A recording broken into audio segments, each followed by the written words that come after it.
icono storico per il porto di Cagliari, ma soprattutto è l'inizio di un lungo percorso che, secondo i nostri progetti, dovrebbe trasferire al più presto tutto ciò che è il commerciale dal porto storico al porto canale. Questo perché? In primo luogo per dare veramente una vita e un'attività al porto canale che a lungo è stato un po' trascurato, ma soprattutto per liberare il porto storico, per farlo diventare uno dei più grandi porti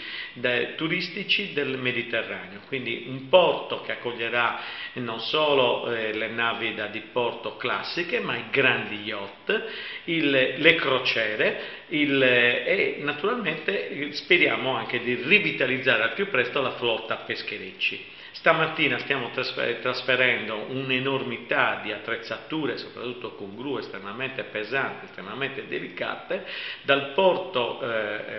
dalla banchina del Rinascita alla banchina delle rifuse del porto canale.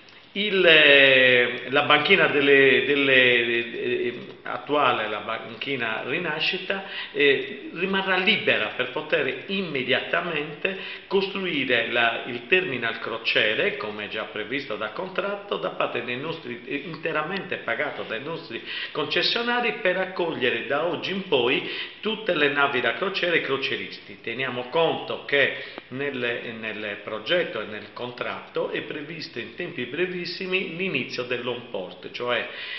una migliaia di crocieristi arriveranno in aereo a Cagliari, si imbarcheranno nella nave a Cagliari, faranno il giro del Mediterraneo e rientreranno a Cagliari. Questa è un'occasione irripetibile per Cagliari e per tutto il sud della Sardegna, perché è una rivitalizzazione del traffico commerciale, la trasformazione del porto storico in un grande porto turistico creerà occasioni di lavoro numerosissime e quindi speriamo di poter dare al più presto un sorriso ai tanti disoccupati.